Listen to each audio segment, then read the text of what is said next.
I came home for winter break with my laundry bags, and a head full of new habits that I pretended were just temporary. The house smelled like pine cleaner and old heat. My mom had left the tree on in the living room, like it was enough to keep the corners of the house warm on its own. I told myself I'd be good. I told myself a lot of things. On New Year's Eve, my parents left a note for me on the counter at a neighbor's party they were attending. I invited 2 friends over, from the whole orbit of my hometown, the people who still answered when I called. We sat beneath the soft blink of the tree lights and drank enough to feel brave, enough to stop noticing the quiet. At some point, one of them smiled down at his phone and said that a girl he'd been talking to had invited us out. Not a house party. Something different, he said, as if that was explanation enough. The address appeared on the screen. Edge of town, light industry, a place you only drove by on the way to somewhere else.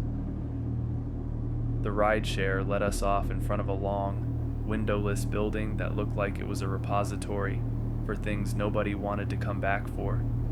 There were no cars parked along the curb, no group of smokers standing around, just a sodium streetlight casting a bruised look on the asphalt. We double-checked the address, and a third time, as if the numbers would shift themselves with embarrassment.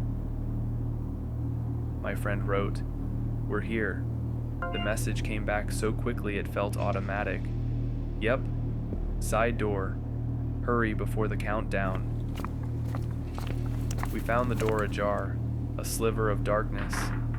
A heavy man was standing beside it, hoodie up, hands in pockets. We asked if this was the place, and he didn't answer. He just turned his head and motioned for us to come inside with 2 fingers, like you would wave a fly into a jar. The hallway itself was too narrow, too long, the sort of place where any petty noise gets magnified until it's as if someone else is walking. A light flickered at the far end, swaying just out of notice. Beneath it, the air reeked of stale, metallic, cold concrete that never dries. And in the depths of the building, a bass thumped, a heartbeat. But as we walked, I kept waiting for something familiar. The sound of laughter, the scraping of chairs, voices talking over each other in that messy holiday way. Instead, there was just the music and the hollow sound of our footsteps and the sense that we were transitioning from one night into another. The party was a squat room with blacked out windows and flickering strobes casting light in abrupt, aggressive flashes. 20 people, maybe fewer. They didn't all seem to be dancing. Some of them stood in loose circles, pressed shoulder to shoulder, watching more than talking. Some of them sat alone in folding chairs, arms crossed as if they'd shown up early to a meeting. And I realized with the sudden clarity of a bad smell that I didn't see any women. Not one. It was not a room of celebration. It was a room of waiting. We edged into a corner out of range from the speaker stack, attempting to blend in despite the obvious fact that we didn't belong. My friend held up his phone like it was a compass. "She says she's in the back," he yelled over the music. "Behind the double doors." The double doors were held open with rubber wedges, as if they didn't want them to close accidentally. Beyond them, another corridor stretched. Darker, narrower, with a line of doors. Each door sported a piece of pale tape near the handle, like labels. In the strobe light spilling back from us, the tape flared white, and then was gone. We took maybe 10 steps before one of those doors opened just enough for a face to appear. A man, older than the rest, with eyes too steady. He leaned out, caught my friend by the sleeve, and pulled him close to whisper in his ear. My friend blinked, shook his head once, and mouthed, "What?" as if he didn't understand the words the first time. The man whispered again, this time faster. Then the door shut with a soft click. My friend didn't explain. He didn't even look at us fully. He just raised his hand in a small wave and said, "Lo, we're leaving."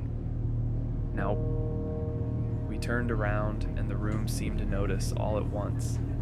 Faces turned to us. People stopped talking. A man moved closer to the entrance, blocking the path as if he'd always been there. His mouth opened, and I couldn't hear what he said, but his hand came out, as if to catch my friend by the chest. We slipped past him, shoulder brushing fabric, and as soon as we entered the long corridor, the sound of pursuit changed behind us. Not louder, but sharper. A shout, then another. The pounding of feet is accelerating. "Run!" my friend shouted, and the sound pierced the fog in my brain like a splash of cold water. We sprinted towards the wedge of outdoor light. Behind us, someone yelled, "Don't let them out!" And it wasn't a threat so much as an instruction, the kind you give when something is supposed to be simple. No one attacked us. No one grasped my coat. The fat man at the door merely turned his head as we burst through, as if he was watching a timer. We didn't stop until we reached the highway, gasping for air, the chill of winter tempering our warm buzz. We hailed a new ride with trembling hands, and as we finally settled into the back seat, my friend's voice wavered into a whisper. He said they lock it at midnight, he told us. He said once it's closed, it doesn't open again until they're done. We made an anonymous tip from my driveway and sat under the Christmas tree at midnight. 3 silhouettes in the living room light, listening to fireworks in the distance through the walls. I never chased something different again after that night. I never stopped thinking about the doors with the tape. And at dawn, when I finally checked the accidental photo my thumb had taken in that back hallway, the strip of white tape on one door had my name written on it.